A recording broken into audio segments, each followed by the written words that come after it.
You need people like me. You need people like me so you can point your fucking fingers and say, that's the bad guy. So, what that make you? Good? You're not good. You just know how to hide, how to lie. Me, I don't have that problem. I always tell the truth. So say good night to the bad guy. You get You got one in the do it! Jamahal Hill! Sweet dreams! Wow.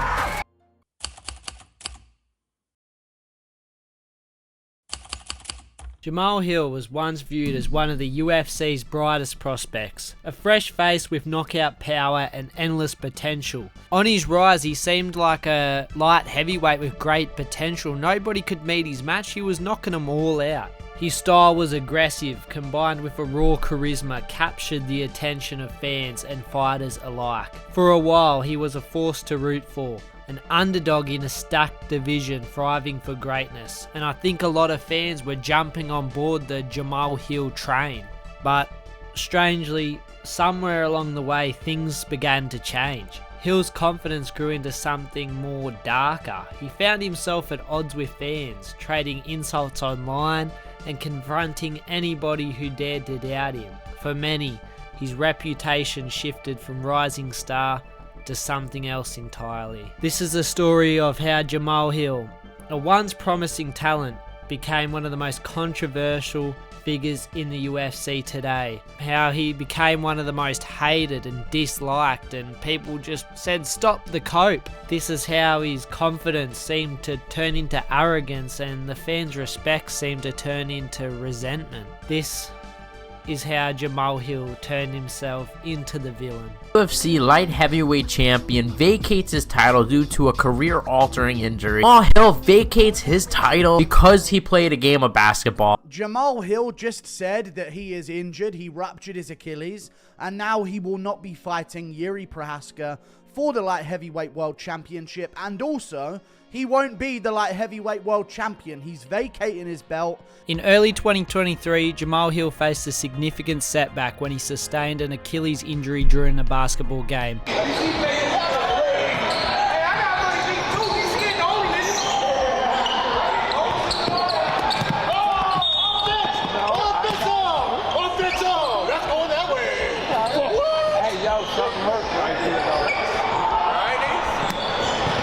Forcing him to vacate his light heavyweight title.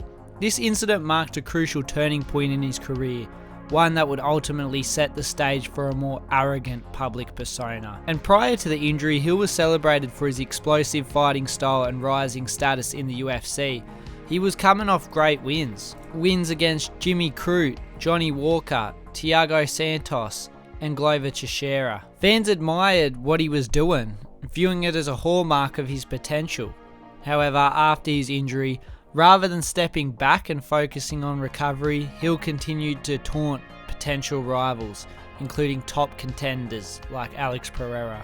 This came in the form of tweets that seemed more petty and desperate than sly little remarks. He did the honourable thing by vacating, but he was just attacking people while he wasn't able to fight. And this behaviour didn't sit well with many fans. Instead of showing humility in the face of adversity, Hill's relentless trash talk came off as arrogance. His online presence shifted from engaging with fans to engaging in heated exchanges, which painted him as overly confident, even reckless. And this marked the beginning of a perception shift. What was once seen as bold confidence and funny humour began to be interpreted as overconfidence, setting a tone that would follow him throughout the rest of his career. Fans started to wonder, where was this anger coming from? He couldn't seem to handle the criticism fans were giving him of not being able to beat Alex Periera, and it really seemed to get to him.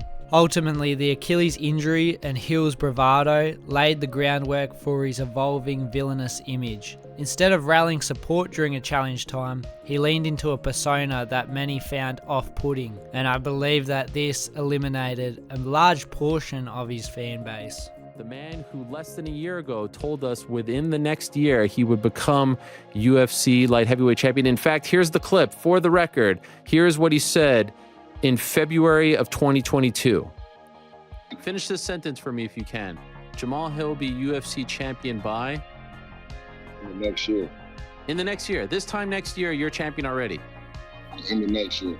In the next year, his prediction came true. Jamahal Hill, Sweet Dreams, joining us now. In August 2023, Jamahal Hill found himself in the spotlight again. But this time, it wasn't for his fights. He went on the MMA Hour hosted by Ariel Helwani. In this interview, Ariel Helwani tried to bait Jamahal Hill into getting him to say something that he didn't really believe. But overall, at the time, Ariel Helwani was known for giving out 10-8s, as they would say, to the likes of Paddy Pimblett and Brendan Schaub. So although in this clip, many people did side with Jamahal Hill, there was still a lot of people that turned against him. And I think in turn it's because of the way he was acting before this interview as well. Look, listen, cuz this was me addressing this shit you said. Like I said, I was traveling Monday. I had some things, but you got a little loose with the lips with a couple of the fellas. You know what I'm saying? I don't know what y'all was maybe drinking some Long Island iced tea. You look like you might drink a sex on the beach or something, you know. I don't know what y'all going on for, but y'all was talking. Y'all was loose lipping in a little too much. Too much? We got too comfortable? Got a little too comfortable, yeah. You're just calling me out. You felt some sort of way about me saying this about Yuri and me saying that about Alex, apparently, all that stuff. And that's fine, and that's fair game.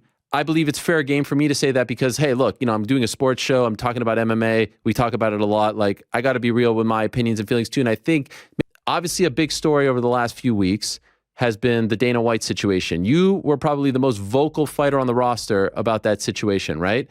And a lot of people... Well, let me finish. About that, did you ever hear me say, my opinions on Jamahal have changed?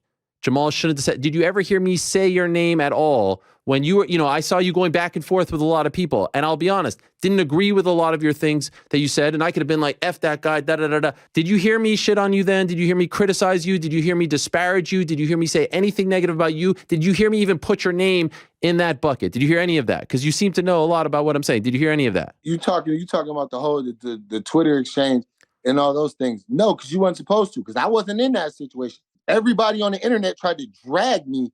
Well, you commented on it. I made a simple statement. Everybody keeps their hands to themselves. Nobody puts their hands on nobody. Nobody gets assaulted. There's no, you know what I mean? Nobody gets hit. Everybody keep their hands to themselves. That's what I was saying. That's where I'm leaving that shit. 100%. But it created a stir. I'm not asking for your opinion on that. All I'm talking about is I didn't take shots at you. So if the worst thing that you could say on me is, oh, Ariel thinks this guy is... What shots would there have been to take at me? It was going back and forth. The back and forth on the Twitter was motherfuckers talking shit to me. And most of that was just me addressing shit about the fight and things like that. That had nothing to do. I wasn't defending nobody. You know what I'm saying? Well, for the record, I mean, my feeling is if you care, like I agree with no one should touch anyone, but I also agree if a woman hits you, you shouldn't hit her back. That's my opinion. So we disagree on that maybe, right? I didn't take shots at you. I didn't criticize you. I didn't say that. You see, you just assume that. I never said that. I never said, oh, a man shouldn't hit. I just said nobody should hit anybody. Why even poke the bear? I have a daughter. I'm going to my job as a father is to protect my daughter and give her the best, most useful advice possible. And I understand not every man is going to be chivalrous like that. So my advice to my daughter is to keep your hands to yourself. That's a more effective way rather than tell her a man should never hit you. Of course. So, I also believe that if it comes to the point where a woman hits a man shouldn't hit a woman. Regardless of no one should hit anyone. Obviously, everyone, I think, would agree that would be the best case scenario.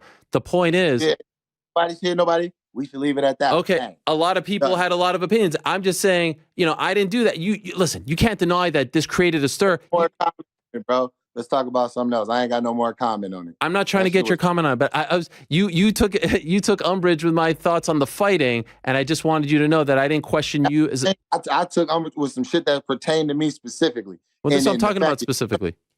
But listen, you are one of the biggest journalists in this lane, and then whenever you jump from steady rather than just showing appreciation and for the things and things like that, you just throw out more questions. You know what I mean? Nah, man. I mean, come on. I'm allowed to have an opinion. Yeah, which is cool. But pay some homage at least. I paid some homage. You didn't listen to the whole show. I said it was a massive deal. I said your journey was incredible. I said it was inspirational to a lot of people, not on this show also, but also on my other show on Saturday night. people send you probably select clips. You were busy. You probably didn't sit and watch the whole damn thing. And I don't blame you because you probably have way better things to do. But like, you're better than that. Now, in that interview, Ariel Helwani brought up comments that Jamahal Hill made on social media about Dana White slapping his wife. Now, the two did argue for a bit, but it seemed like they worked it out as just a disagreement and chose to go their own way. And a lot of fans actually took Jamahal Hill's side in that clip. A lot of fans were saying Ariel Helwani was trying to bait him. MMA Guru made a good video on it. But there were still some fans that took Ariel Helwani's side, and it fueled that dislike for Jamahal Hill for some select fans very much so. But this little beef didn't end here. It continued again when Jamahal Hill dropped a video on August the 2nd, 2023, going over an interview that Ariel and Yuri had together, where Ariel took more shots at Jamahal Hill. This message is for Ariel Helwani. Now, Ariel and Yuri got together last night and had an interview.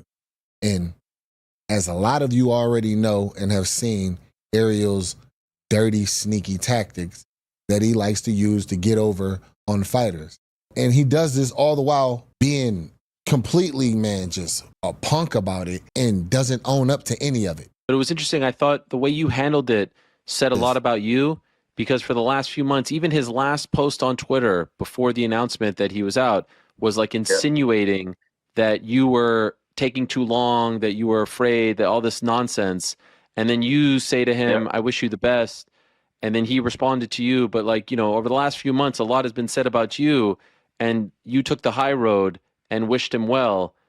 I thought was a very classy thing that you did on your part. You see that? Now, he is attempting to try to give him props to up him while subliminally trying to take shots at me.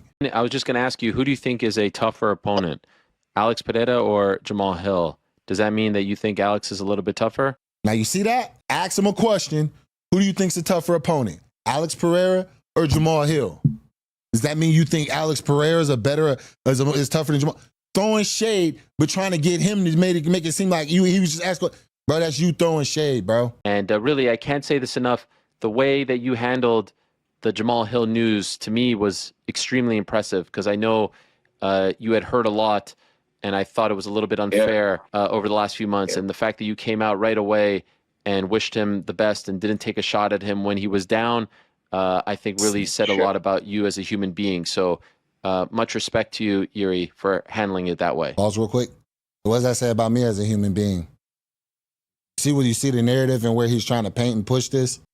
I'm going to be real. I'm just going to say it like this. Like, Ariel, you did what you did, bro. I don't fuck with you at all. You a snake. I think you really a bitch, bro.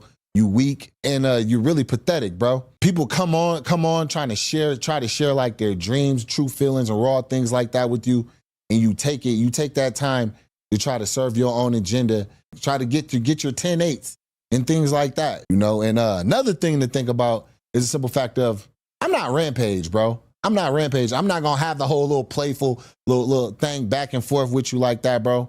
You keep disrespecting me and disrespecting my name, I'm gonna come see about you. Eventually, at some point, we'll be in the same room. The fact that I'm a man and a gentleman, you know, regardless of anything, I'm a gentleman, is the reason why you would be okay. Not because of you, because you're not capable of ensuring yourself for being okay like that and that. You know, I have to allow you to be okay. After that video, it clearly showed that Ariel Helwani and Jamahal Hill were not on good terms, and that there was real beef happening. And honestly, I don't know if the interview paints Jamahal Hill in a bad light. I don't know if it adds to his villain image, but it did indeed put him out there as he isn't afraid to attack back. You know, he isn't afraid to attack back at Ariel, which a lot of people commended, but I think it showed the people that Jamahal Hill won't be quiet. Jamahal Hill isn't scared of confrontation. He isn't scared to stand his ground. And if you agreed with Ariel or not, I guess that depends if you think Jamahal Hill was in the right or in the wrong. And to end this little saga with Ariel Helwani, Jamahal Hill made a video responding to Ariel Helwani's response to that video we just watched. Part 2, if you will. As many of y'all know, I made the video exposing Ariel Helwani yesterday. He made a response, and this is going to be me watching his response and giving my take on it. Asking me a lot about Jamahal Hill, the former UFC light heavyweight champion, who has had some things to say about me on his YouTube channel, where we got off on the wrong foot because the last text conversation that I had with Jamahal was actually a very nice and cordial one. But for whatever reason, there's been a bit of a heel turn as of late. And so I don't think we're going to let the heel turn thing go because you're very good with the English language. So there's a bunch of other phrases you can use. I actually think that was kind of funny. But our last text conversation was not cordial. You capping. You trying to make it seem like, oh, this is coming from out of nowhere and you haven't done anything, like you haven't been taking shots at me for months. This is a text message from me and Ariel Helwani. This is him texting me, asking me what I mean about this Twitter link. So he's asking me, what was that? And I say, what do you think? I asked you first. Not really. The post in itself was a question. Then he goes back and shares an old text message saying where I said, I enjoy our exchanges. All right, cool. Completely irrelevant. Then I go to, yeah, I watched our video back and I feel that you really did some hoe ass shit. Are you being serious? How was what you did not? So our last text conversation was not cordial and it was not nice. I come here with love in my heart, and so what I want to say to Jamahal Hill, because a lot of you are asking me to respond to Jamahal Hill, this is what I want to say. You keep talking about being a man and all this stuff. I would like to extend an invitation to you, Jamahal Hill, who I have nothing but respect for, and I think that your thoughts on the way I think about you are very wrong. I'd like to extend an invitation to you to come in studio on my program and we could hash it out. Mano a mano, man to man. We could talk about the issues and hopefully we can squash the beef. I would love that opportunity. And in case you think that I'm trying to get you to my studio as some sort of, ruse or trap, absolutely not. I know you just had surgery. I know you just got injured. If you'd like to come on via Zoom, I would love to have you on. And in case you think that I am trying to get views, I don't cut up the videos. I'm not making 20-minute monologues about you and all that stuff. But in case you think I'm trying to get views, clickbait, all that stuff, I'll tell you what, if you do come on the show, I will give you the full entire interview and you can post it on your YouTube channel. You can cut it up. You can post the entire thing. You can have all the views that you want. I like to deal with things behind the scenes. I like to figure things out. Of course, I'm going to talk about you. You're one of the biggest stars. I'm going to ask Yuri Prochaska questions about you, but I love to figure this out. And so the invitation has been extended. If you want to come on the show in studio or via Zoom, I would love to have you. You like to invite me on to have a discussion and things like that. You could have done that already months ago. I wouldn't have accepted. To be honest with you, I have no interest in coming on your show. I've been on your show. I've been on your show multiple times before leading up into it. Gave you a really great sports soundbite for your show. And I see the respect I got for that. So now, if you truly want to talk and have a conversation, you can come on my show. Now, to address some of the things you said, because even in 2 minutes, you can still see he can't help but throw shots or take shade. I'm not cutting up any monologue and things like that because of the video of me calling him out, which is hilarious. The hand jack, look at the things he does. Look, body hand, but I'll let you keep look, he's zesty as hell. You can come here, you can accept my invitation to come, have a talk with me on my end, or you can just keep my name out your mouth, which clearly, like you said, you're not going to do. So the move is on you. And that's where I'm at with that. So let me know what's up. And with that, the Jamahal Hill vs Ariel Helwani saga was over. Now, while Jamahal Hill's reaction may have been justified, his approach did raise some eyebrows. His forceful responses were intense and for some fans came off as too aggressive rather than simply setting the record straight. Hill seemed to dive headfirst into conflict, and fans took notice. Although many agreed with Hill's points, his way of expressing them felt like an overreaction to some. From this point on, Jamahal Hill's image would begin to become more polarizing. Despite being in the right during the feud, the intensity of his reaction hinted at a new, more confrontational Hill, and fans couldn't help but wonder, was this a sign of things to come? A former UFC light heavyweight champion with ties to West Michigan is facing assault charges. Court documents show Jamahal Hill was arrested Monday in Kentwood and released from jail the same day. He's facing a charge of misdemeanor aggravated domestic assault. According to TMZ, Hill assaulted his brother. Hill graduated from Rogers High School in Wyoming and later played basketball at Davenport University. He'll be in court in January. December 2023 marked a troubling turn in Jamahal Hill's public story. News emerged that he had been arrested on aggravated assault charges involving a family member. For fans who had rooted for Hill, this was difficult to accept. This wasn't just another in-cage controversy, it was a deeply personal matter, forcing the MMA community to rethink their perception of him. And for years, Hill had built a reputation as a fighter who'd climbed his way with skill and resilience. But now this incident threw that image into doubt. Fans who once saw Hill as a good guy in a tough sport were confronted with a version of him they hadn't expected. A spot where it seemed like he was even retaliating against his own family. And matching this up with the recent events, the outpour at fans, the Ariel Helwani situation, people were starting to question Jamahal Hill's character. Was he insecure and was he explosive, ready to attack anybody that had a go at him? Making things worse, the UFC remained unusually quiet. Although Dana White acknowledged the incident briefly, there was no statement of support, no defense. To some, this suggested that even UFC leadership were hesitant to stand by Hill, perhaps signaling a subtle distancing from a fighter who was rapidly becoming a controversial figure. For the first time, fans finally saw Hill in a new light. The light between his public persona and private life were blurred, and suddenly, the fighter they once saw as relatable and ambitious began to look more like a villain than a hero of his story. Now, I want to emphasize that we don't exactly know the situation that happened here.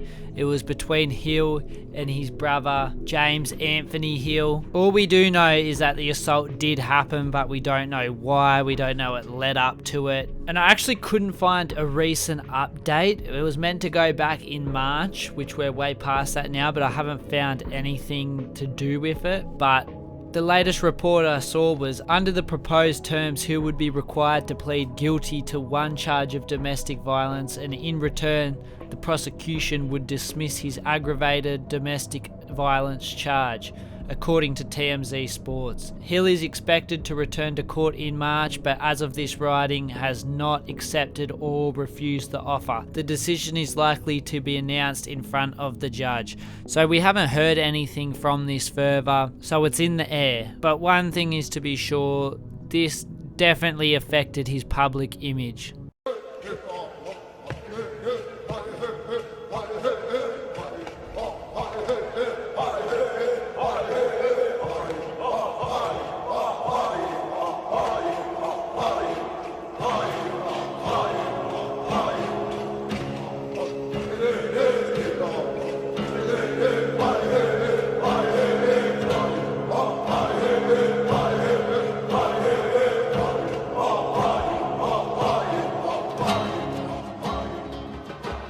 By June 2024, Jamahal Hill had made his name known, and not just for his fighting skill.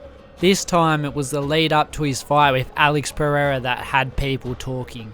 Fans noticed a change in his approach. Gone were the days of quiet confidence. Hill was now embracing a loud, assertive presence, pushing his pre-fight confidence to new levels. I'm making a very assertive point, and and mark my words when I say this. There will be no, I do not plan on taking him down. I do not plan on wrestling him. I plan on going in there in where y'all think he's just this otherworldly guy because he did kickboxing and I didn't do kickboxing. And whenever I do fight him, standing, I will knock him out. Hill didn't hold back. In every interview, he doubled down on his belief that he was untouchable. I'm the best fighter in the division, he claimed time and time again. He seemed set on not only winning but proving his superiority in every way possible. But as his words grew louder, fans' patience started to thin. What some initially saw as confidence was beginning to sound like pure arrogance. And the Alex Periera fans were onto him. This was a rare instance for Hill where the person he was fighting was by far the fan favourite. Alex Periera had made his name known in the UFC and he had a large fan base, while Hill's fan base was significantly smaller. And on social media, Hill took it even further, Not one to ignore criticism, as we know with Ariel Helwani. He clapped back at fans who dared to doubt him, calling out anyone who questioned his chances against Periera. Hill's confrontational attitude seemed to rub people the wrong way, with some fans even suggesting he was too focused on his ego to truly prepare for the fight. He was getting mocked online, fans commenting that he's gonna lose, and Jamahal Hill would clap back, making it worse for himself. Jamahal Hill almost put himself in a situation where he had to win. Similar to the situation how if Ilia Topuria was to lose to Max Holloway, that's the position that Jamahal Hill got in. And he did lose. And that's the danger with coming across so confident, coming across that you know you're going to win when you do have that loss. The more Hill talked, the more he seemed to lose touch with his fan base. His bravado painted a picture of a fighter who was putting his pride before his preparation. Fans questioned if he was taking Periera seriously, or if he was more interested in playing the role of the division's next big bad guy. In numerous interviews, he seemed to think that he was leagues above Alex Periera on the feet, using past fights to point out why he would be able to beat Alex Periera. What type of openings are you seeing? There's a lot of them. There's a lot. There's I don't think he's as fast as I am. I don't think he's used to the type of fight that I bring and the type of style that I bring. It's like certain skills, bro. Just certain skills. I understand fighting. He understands it as well. I'm just different, bro. I'm just different. I just really want to get in there with somebody like that who everybody sees and acknowledges how special he is. You know what I mean? It's giving him the flowers for how special he is. I want to go in there and show the levels that I can make it look easy. Using examples of Alex Pereira's fight against Bruno Silva to show that he would be able to do the same thing. And with that attitude, it's natural to believe that maybe he was underestimating Alex Periera. Then came fight night. Despite all his words, it became clear that Hill had underestimated the challenge in front of him, and it wasn't long before Alex Periera found the kill shot. He had knocked Jamahal Hill out early in the first round with a clean left hook, and the fight didn't go Hill's way, and instead of a victory, he found himself on the receiving end of a decisive defeat. People mocked him, people trolled him, people clowned on him for being so confident coming up, and people just started to see it as arrogance. When you don't back your confidence up, it can be easily seen as arrogance, and I think that's what we've seen in this situation. With his loss now coming off an injury, it wasn't looking good for Jamahal Hill. He had talked a big game, he had been in all these different dramas, was a massive shot to his career. And the aftermath of the fight is what really set the stage of Jamahal Hill being a villain. I'm literally only saying this to say what happened, to point out from my point of view what happened and what it is. I can, like, the fact of this, he can't accept the loss, he needs to cope. After his loss to Alex Periera at UFC 300, Jamahal Hill's reactions didn't just pour fuel on the fire, they became the fire. Fans expected a moment of reflection or maybe even humility, but Hill doubled down with post-fight excuses and controversial statements that sparked a storm of criticism. So Herb Dean, he signals to the ref, hey, I got kicked. The ref yells, stop. I stopped completely. He then takes the angle and closes the distance in that, and then tells the ref, no, I'm good. Why'd you signal to the ref then in the first place? What was the point of you for signaling to the ref in that moment? If the kick didn't hit you low, you didn't want it stopped, but yet you grab low, you signal to the ref, you wanted to, so the ref could see it, let him know that you got kicked, but yet all of a sudden you don't want the fight to be stopped. My thumb is up right now and he's closing the distance on me. It was in the moment, and you had good distance. How did you get the distance? Well, y'all say, like, because a lot of people were like, oh, he gave him the thumbs up. Oh, he was cool. I was asking if he was okay. He was closing the distance on me. From that thumbs up to the touch glove, like, yo, you okay? At no point did you see me circle the way that I circled so flatly at that angle, giving up outside positioning. Now, just me being honest. It's no excuses, none. I was expecting the ref to come in, separate us. All right, you guys good? You know what I mean? And you do your touch, you do your little step back, and then you get back to it. That's what I was expecting to happen. In one of the most talked about post-fight statements, Hill claimed that the groin shot that was momentarily stopped by Herb Dean was the catalyst for his knockout. Many saw this as yet another excuse in a series of deflections.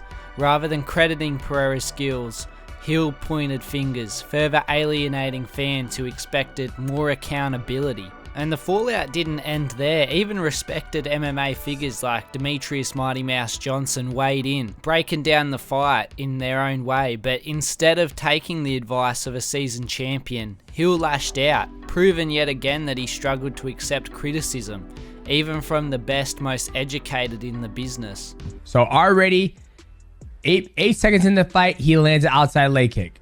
That leg kick was checked. Look, he's not allowing Jamahal Hill to go on the outside. You see how he's keeping. Now, this is extremely confusing to me from the simple fact of Demetrius Johnson. I do respect I believe he's an extremely intelligent fighter. I think he's one of the best to ever fight. Now, how he's pointing this out is strange, because if you go back and you actually look at those steps and those where you want to go to get to the outside, the getting to the outside would mean the ability to actually turn somebody and be able to either get behind them or put them in a bad position. In that exchange right there where he's saying, see how Alex is controlling, Alex isn't controlling the outside. I am. Misses. Look where he is now. Look where he is now. Look at the master of the void. He's still there. He's not retreating. If he wanted to, right hand right there. Boom. Conor McGregor special right there. Right? That's what makes him so great. All right. Now see right there, that's just cap. He's saying that he's not retreating. He's mastering and managing distance. All right. Part of that outside foot battle and foot positioning is also the fact of you have to switch up the rhythm. Months later, Hill's behaviour continued to grab attention. During Periera's fight at UFC 307, Hill was caught yawning on camera, dismissing Periera's victory with a casual, "I'm not impressed." For fans, this wasn't confidence. It was seen as being petty and disrespectful. And as Hill's image worsened, the once loyal audience that had cheered him on began to distance themselves further. And Jamahal Hill went on to even say that he didn't find Alex Periera's performance impressive, which is fair enough, but he's the guy that knocked you out, and that can definitely be seen as pettiness towards that. But you said, was it entertaining? Yes. Was I impressed? No, I'm not impressed. What about the fight were you not impressed by? Just kind of looking back at that one. Nothing surprised me. It went exactly how I thought it was going to go. If you watch the breakdown that I did before, I called everything from from whenever he started to find the teeth kick, knowing that was going to be that was going to be a huge problem for him, just to everything, bro. So no, nothing surprised me. Nothing impressed me, because that was a fight that he should have won. Probably more impressive than he did. And then, of course, we found out after the fight. And look, I know fighters are never 100% when they go into fights, but Periera mentioning he had the rib injury, he hurt his toe prior to the fight. Do you think that impacted his performance? Or, I guess kind of like you were saying, you expected that to stand up? No, bro. Like they do this every time they fight, he come out with injuries, bro. There hasn't been a fight where I didn't have injuries that I still haven't even disclosed or talked about. So, you know what I'm saying? So it is what it is, bro. It's part of the job. Perhaps most striking of all was Hill's insistence that he wasn't truly knocked out in the Periera fight. What say to you after the fight? Because I know sometimes when you do, get knocked out, there's some sort of a suspension. I imagine that all got cleared before you, booked this fight. I wasn't knocked out. Yeah, not knocked out cold, but I mean, generally, yeah. Punch, you know what I mean? And then, I went down, I was defending, and then I got hit. I got hit with some good follow-up shots. And it knocked my equilibrium off. I was not unconscious at no point. Fans and analysts alike found this claim baffling, as the replay clearly showed him not defending himself and his eyes rolling to the back of his head. To many, this demonstrated a disconnect between Hill's perception of reality and what actually unfolded in the octagon. Despite everything, Hill remains adamant that a rematch with Periera would end differently. He's openly stated that he would dominate Periera, a belief that only further polarized opinions. While some admire his confidence, others see it as delusion, a refusal to acknowledge the gap exposed during their first encounter. If he was going to win the rematch, how did he get knocked out so clear in the first fight? And if you ask Jamahal Hill, I believe he would blame it on the groin shot. But yet, the fight game moves on. Rumours suggest Hill's next opponent will be Jiri Prochazka at UFC 311, a match that could provide Hill with an opportunity to begin rebuilding his reputation. But with his ongoing defensiveness toward critics, some wonder whether Hill's next battle will be in the octagon or against his own public image. From Achilles injuries to Twitter feuds, domestic violence allegations, to dismissive post-fight comments, Hill's journey from fan favourite to what most might see as a villain has been both swift and chaotic.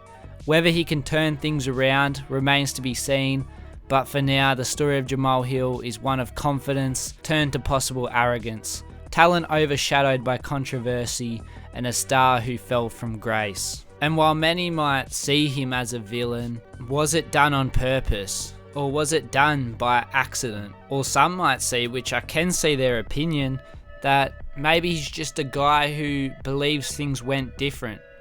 Maybe he believes that he's doing the right thing, he's saying the right things, but the audience has just taken something and running with it. But I want to know down in the comments, do you believe that Jamahal Hill turned himself into the villain, or do you side with Jamahal Hill? Because I can see either side of the coin. Anyway guys, thank you so much for watching this video. This video took a lot of work, so please like, subscribe and comment. And as always guys, have a good one and take care.